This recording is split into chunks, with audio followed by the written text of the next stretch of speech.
Just turn around and leave me. The tear in my eye drops on the floor alongside my speed.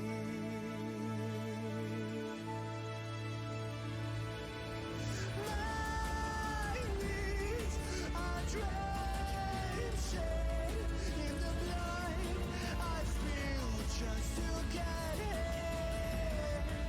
When I look around me, everything I had went up in flames. My lonely way.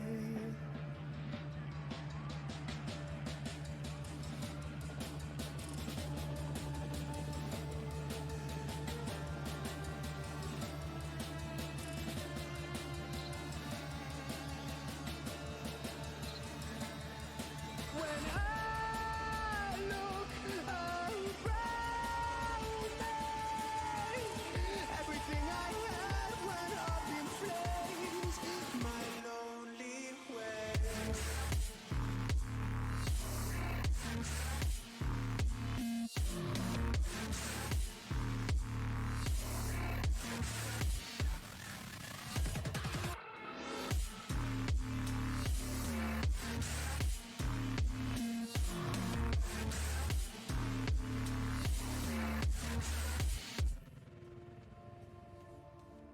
I never pray to God anymore.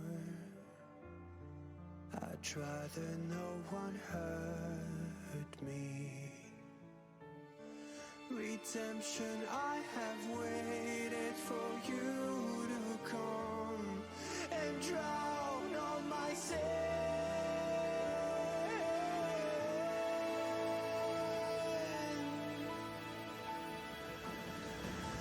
My knees are drenching in the blood I spill just to get in. When I look around me, everything I had went up in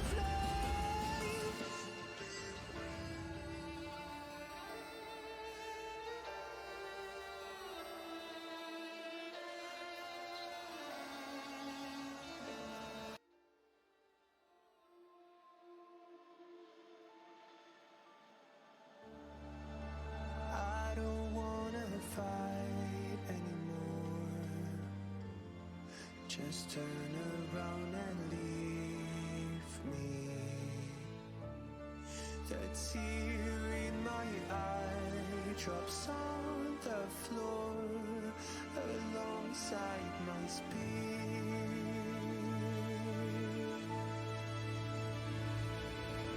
My knees are drenching in the blood I spill just to get in. When I look around me, everything I had went up in flames. My lonely way.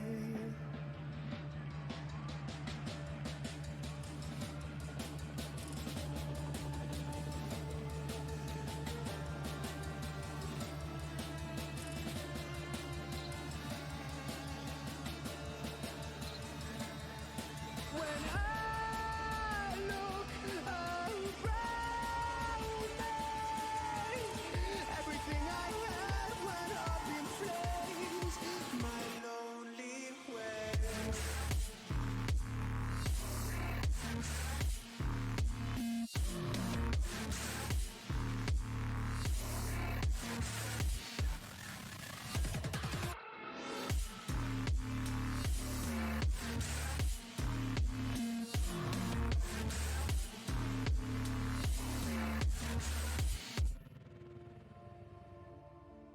I never pray to God anymore.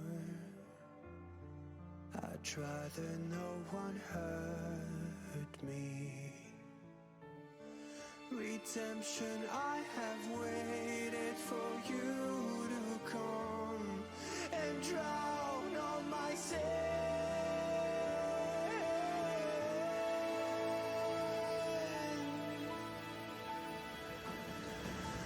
My knees are drenching in the blood I spill just to get in. When I look around me, everything I had went up in flames.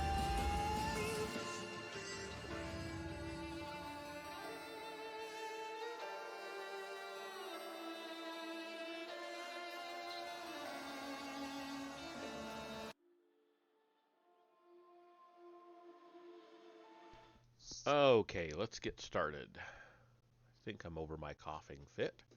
All right, so reading Homeland, the first volume of the Dark Elf Trilogy, and we're on chapter 6. Two hands. Somebody said two hands. That's the first words of the chapter. Drizzt promptly answered the call to his matron mother's side, not needing the whip Briza used to hurry him along. How often he had felt the sting of that dreaded weapon. Drizzt held no thoughts of revenge against his vicious oldest sister. With all of the conditioning he had received, he feared the consequences of striking her, or any female, far too much to entertain such notions. "Do you know what this day marks?" Malice asked him, as he arrived at the side of her great throne in the chapel's darkened anteroom. "No, matron mother," Drizzt answered, unconsciously keeping his gaze on his toes. A resigned high sigh rose in his throat as he noticed the unending view of his own feet. There had to be more to life than blank stone and 10 wiggling toes, he thought. He slipped one foot out of his low boot and began doodling on the stone floor. Body heat left discernible tracings in the infrared spectrum, and Drizzt was quick and agile enough to complete simple drawings before the initial lines had cooled. 16 years, Matron Malice said to him. You have breathed the air of Menzoberranzan for 16 years. An important period of your life has passed. Drizzt did not react. Oh, wait. Oh, okay, we have an ad starting in a couple minutes. Drizzt did not react, did not see any importance or significance to the declaration. His life was an unending and unchanging routine. One day, 16 years, what difference did it make? If his mother considered important the things he had been put through since his earliest recollections, Drizzt shuddered to think of what the next decades might hold. He had nearly completed his picture of a round-shouldered drow, Briza, being bitten on the behind by an enormous viper. "Look at me," Matron Malice commanded. Drizzt felt at a loss. His natural tendency once had been to look upon a person with whom he was talking, but Briza had wasted no time in beating that instinct out of him. The place of a page prince was servitude, and the only eyes a page princes were worthy of meeting were those of the creatures that scurried across the stone floor, except the eyes of a spider, of course. Drizzt had to avert his gaze whenever one of the 8-legged things crawled into his vision. Spiders were too good for the likes of a page prince. "Look at me," Malice said again, her tone hinting at volatile impatience. Drizzt had witnessed the explosions before, a wrath so incredibly vile that it swept aside anything and everything in his path. Even Briza, so pompous and cruel, ran for hiding when the matron mother grew angry. Drizzt forced his gaze up tentatively, scanning his mother's black robes, using the familiar spider patterns along the garment's back and sides to judge the angle of his gaze. He fully expected every inch past a smack on his head or a lash on his back. Briza was behind him, always with her snake-headed whip near her anxious hand. Then he saw her, the mighty Matron Malice de Urden, her heat-sensing eyes flashing red and her face cool, not flushed with angry heat. Drizzt kept tense, still expecting a punishing blow. "Your tenure as page prince is ended," Malice explained. You are second boy of House Urden now, and are accorded all the Drizzt's gaze unconsciously slipped back to the floor. "Look at me!" his mother screamed in sudden rage. Terrified, Drizzt snapped his gaze back to her face, which now was glowing a hot red. On the edge of his vision he saw the wavering heat of Malice's swinging hand, though he was not foolish enough to try to dodge the blow. He was on the floor then, the side of his face bruised. Even in the fall, though, Drizzt was alert and wise enough to keep his gaze locked onto that of Matron Malice. "No more a servant," the matron mother roared. What? There's a typo here I'm trying to work out.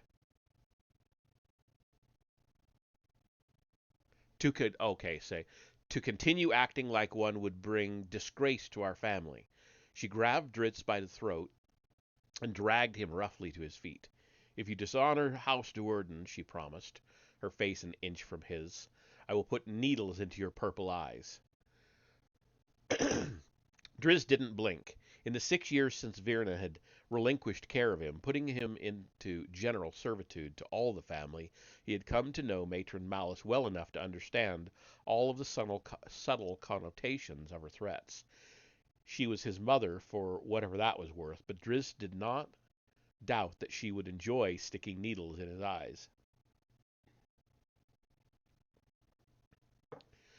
Excuse me.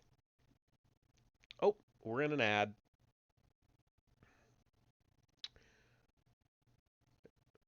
I forgot all about the ad. I was busy reading. All right. Well, 30 more seconds. Maybe I should back up a little bit. I'm not sure. I'll go back to "If You Dishonor House Duerden." That should be far enough. Okay. I don't remember any part of this book so far. I don't remember any of this. I know I've only ever read the Dark Elf Trilogy once, and I read um, the Icewind Dale Trilogy a couple of times. So, all right. It says we're back. So, I'm going to back up just a little bit. "If you dishonor House Duerden," she promised, her face an inch from his, "I will put needles into your purple eyes." Drizzt didn't blink. In the 6 years since Virna had relinquished care of him, putting him into general servitude to all the family, he had come to know Matron Malice well enough to understand all of the subtle connotations of her threats. She was his mother, for whatever that was worth, but Drizzt did not doubt that she would enjoy sticking needles in his eyes. "This one is different," Virna said, "in more than the shade of his eyes." "In what way, then?" Zaknafine asked, trying to keep his curiosity at a professional level. Zak had always liked Virna better than the others, but she recently had been ordained a high priestess, and had since become too eager for her own good. Virna slowed the pace of her gait. The door to the chapel's antechamber was in sight now. Oh, so they weren't in there. Okay. "It is hard to say," she admitted. "Drizzt is as intelligent as any male child I have ever known. He could levitate by the age of 5, yet after he became the page prince, it took weeks of punishment to teach him the duty of keeping his gaze to the floor, as if such a simple act ran unnaturally counter to his constitution." Zaknafine paused and let Virna move ahead of him. "Unnatural?" he whispered under his breath, considering the implications of Virna's observations. Unusual, perhaps, for a drow, but exactly what Zaknafine would expect and hope for from a child of his loins.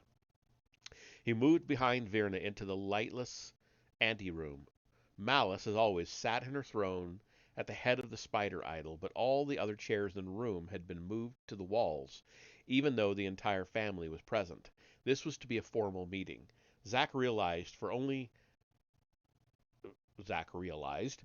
the matron mother was accorded the comfort of a seat. "Matron Malice," Virna began in her most reverent voice, "I present to you Zaknafine as you requested." Zak moved up beside Virna and exchanged nods with Malice, but he was more intent on the youngest Duerden, standing naked to the waist at the matron mother's side. Malice held up one hand to silence the others, then motioned for Briza, holding a house Powafwi to continue. An expression of elation brightened Drizzt's childish face as Briza, chanting through the appropriate incantations, placed the magical cloak, black and shot with streaks of purple and red, over his shoulders. "Greetings, Zaknafine Duerden," Drizzt said heartily, drawing stunned looks from all in the room. Matron Malice had not granted his privilege to speak. He hadn't even asked her permission. "I am Drizzt, second boy of House Duerden, no more the page prince. I can look at you now. I mean at your eyes and not your boots. Mother told me so." Drizzt's smile disappeared when he looked up at the burning scowl of Matron Malice.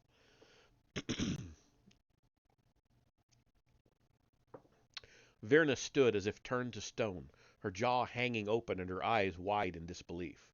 Zack, too, was amazed, but in a different manner. He brought a hand up to pinch his lips together to prevent them from spreading into a smile that would have inevitably erupted into belly-shaking laughter. Zack couldn't remember the last time he had seen the matron mother's face so very bright. Briza, in her customary position behind Malice, fumbled with her whip, too confounded by her young brother's actions to even know what in the nine hells she should do. That was a first, Zack knew, for Malice's eldest daughter rarely hesitated when punishment was in order. At the matron's side, but now prudently a step further away, Drizzt quieted and stood perfectly still, biting down on his bottom lip. Zack could see, though, that the smile remained in the young drow's eyes. Drizzt's informality and disrespect of station had been more than an unconscious slip of the tongue, and more than the innocence of inexperience. The weapon master took a long step forward to deflect the matron mother's attention from Drizzt. "Second boy?" he asked, sounding impressed, both for the sake of Drizzt's swelling pride and to placate and distract Malice. "Then it is time for you to train." Malice let her anger slip away, a rare event. "Only the basics at your hand, Zaknafine. If Drizzt is to replace Nalfine, his place at the academy will be in Sorcerer. Thus the bulk of his preparation will fall upon Risen and his knowledge, limited though it may be, of the magical arts." "Are you so certain that wizardry is his lot, matron?" Zack was quick to ask. "He appears intelligent," Malice replied. She shot an angry glare at Drizzt, "at least some of the time.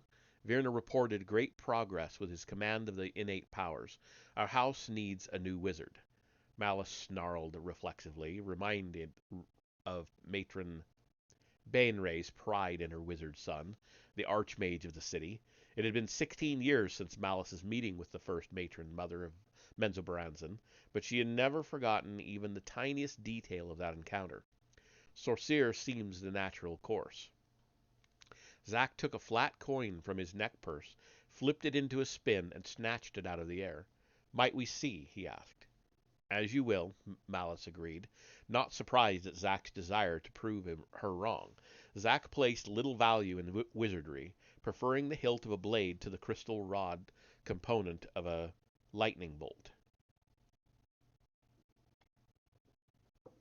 Zack moved to stand before Drizzt and handed him the coin. "Flip it." Drizzt shrugged, wondering what this vague conversation between his mother and the weapon master was all about. Until now he had heard nothing of any future profession being planned for him, or of this place called Sorcerer. With a consenting shrug of his shoulders, he slid the coin onto his curled index finger, and snapped it into the air with his thumb, easily catching it. He then held it back out to Zack and gave the weapon master a confused look, as if to ask what was so important about such an easy task.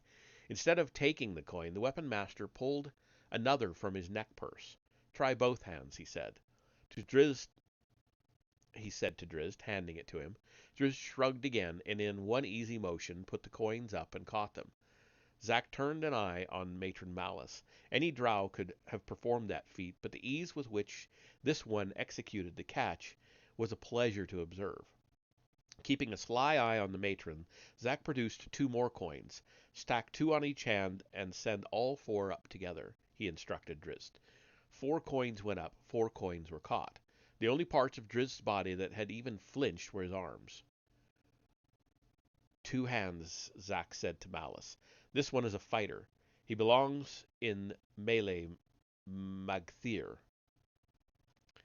I have seen wizards perform such feats, Malice retorted, not pleased by the look of satisfaction on the troublesome weapon master's face.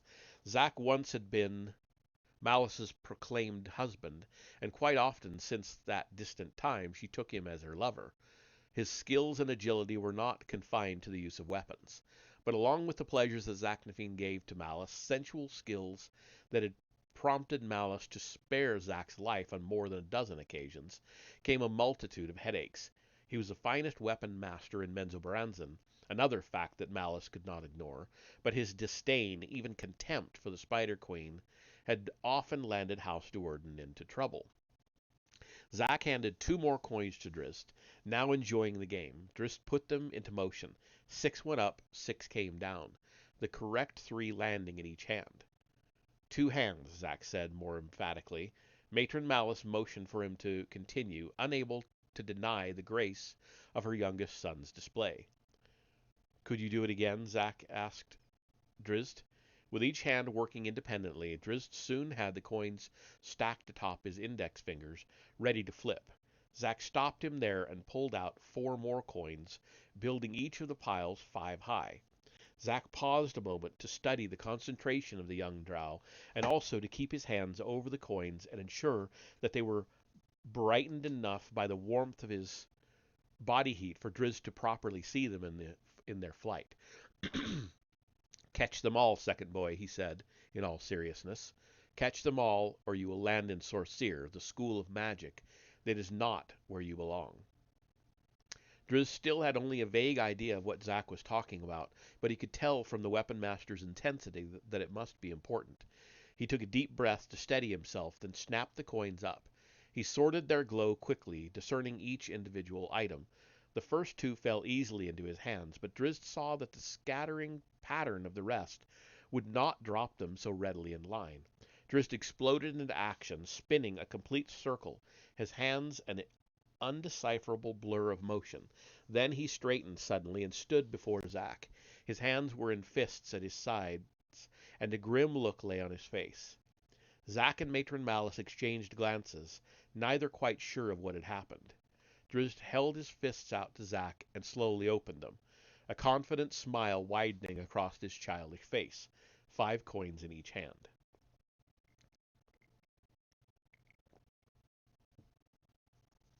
Zack blew a silent whistle. It had taken him, the weapon master of the house, a dozen tries to complete that maneuver with 10 coins. He walked over to Matron Malice. 2 hands, he said a third time. He is a fighter, and I am out of coins. How many could he do? Malice breathed, obviously impressed in spite of herself. How many could we stack? Zaknamine shot back with a triumphant smile. Matron Malice chuckled out loud and shook her head.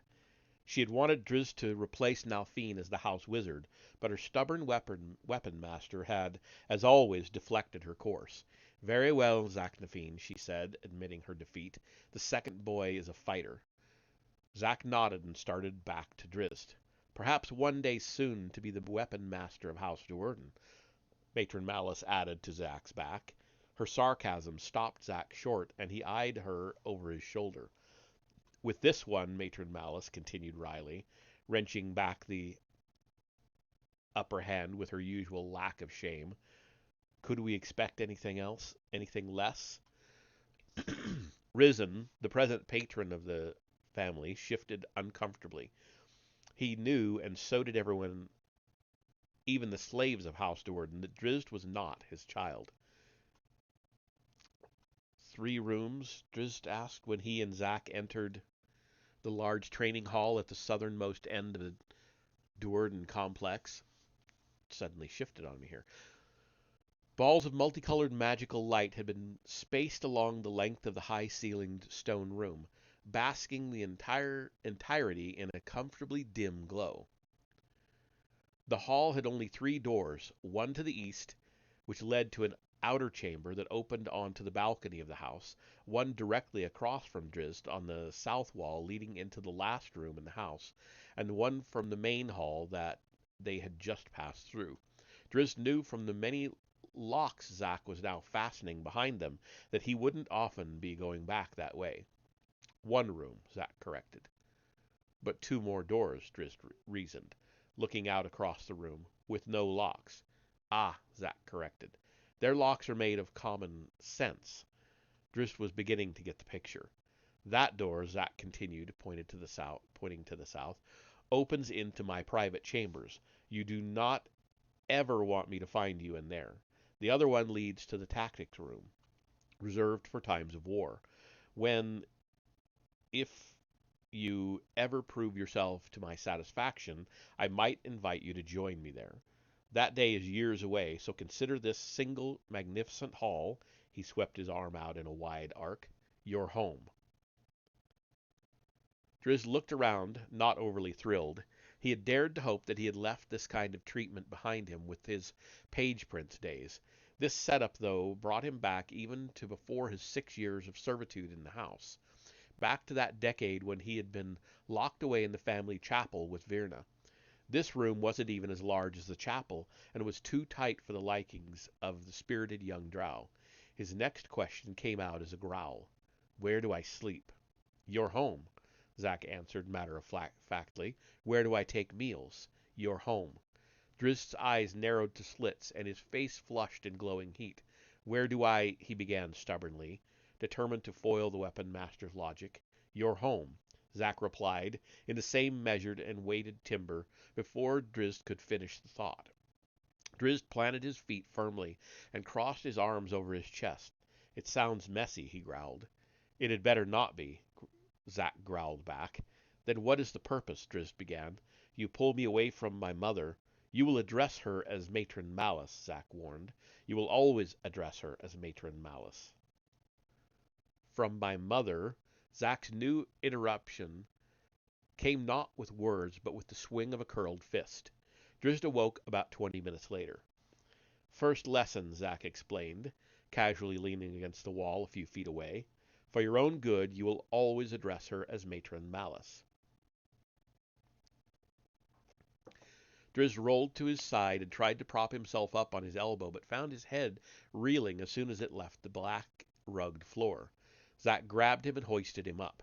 Not as easy as catching coins, the weapon master remarked. What? Parrying a blow. What blow? Just agree, you stubborn boy. Second boy, Drizzt corrected, his voice again a growl, and his arms defiantly back over his chest. Zack's fist curled at his side, a not too subtle point that Drizzt did not miss. Do you need another nap? The weapon master asked calmly. Second boys can be children, Drizzt wisely conceded. Zack shook his head in disbelief. This was going to be interesting. You may find your time here enjoyable, he said, leading Drizzt over to a long, thick, and colorfully, though most of the colors were somber, decorated curtain, but only if you can learn some control over that wagging tongue of yours. A sharp tug sent the curtain floating down, revealing the most magnificent weapons rack the young drow, and many older drow as well, had ever seen.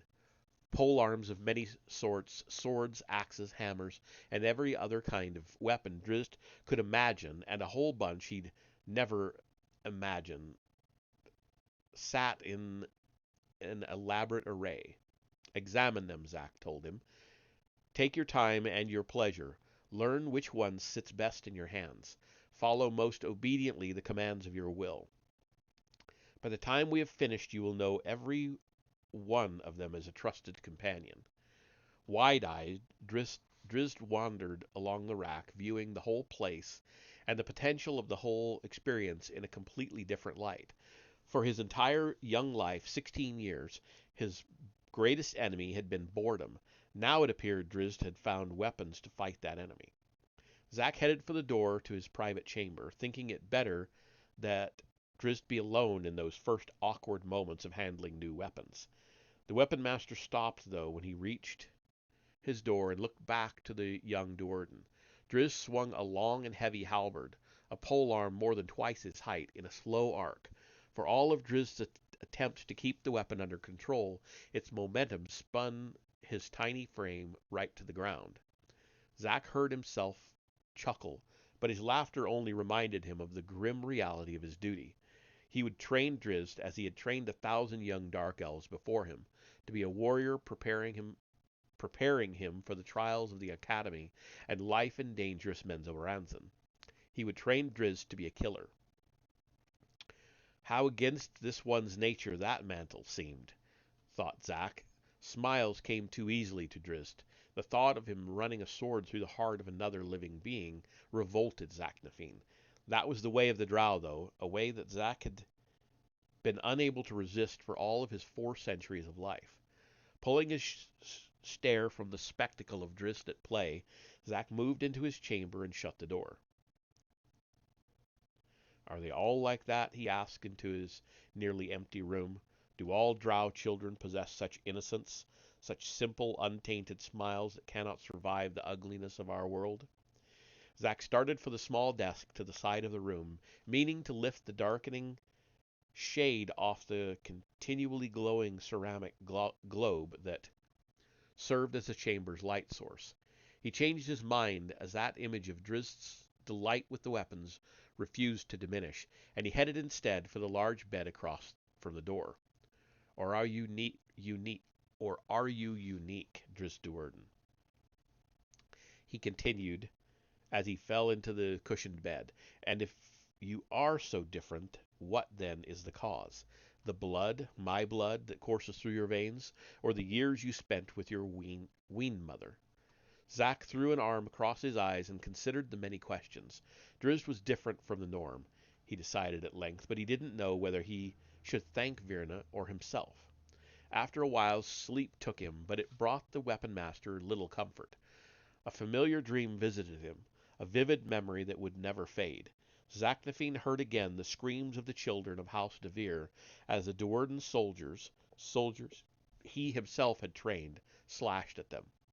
This one is different, Zack cried, leaping up from his bed. He wiped the cold sweat from his face. This one is different, he had to believe that. And that is the end of the chapter. Chapter 7 is Dark Secrets. But I am not going to read 2 chapters tonight. I'm going to keep this one short. So, let's see who's around. Oh, Critical Role's on with 1.7 thousand people. Let's see who's... They don't need my business or my attention. Ren Flames has still got that always on thing going. Yeah. Well, all right. We'll just call it. I don't see anybody else around that I... Oh, Vesper's on. Did he just pop up there? I don't know. Okay, well, we'll go to Vesper. Vesper Retro. Vespervidia Retro. I will go raid him. Stick around a couple minutes. Give him... Just get over there. Let him see your numbers, at least. And then you can go your separate ways. I will see you over there in just a minute.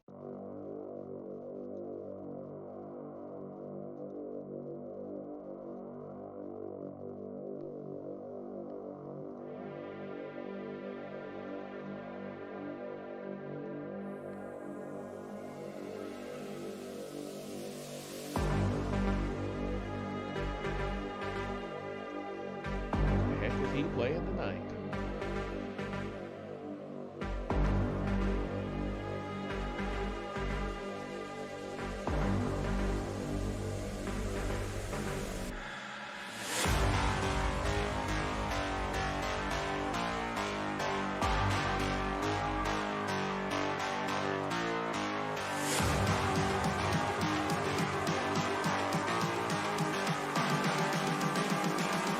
I'm just calling to say I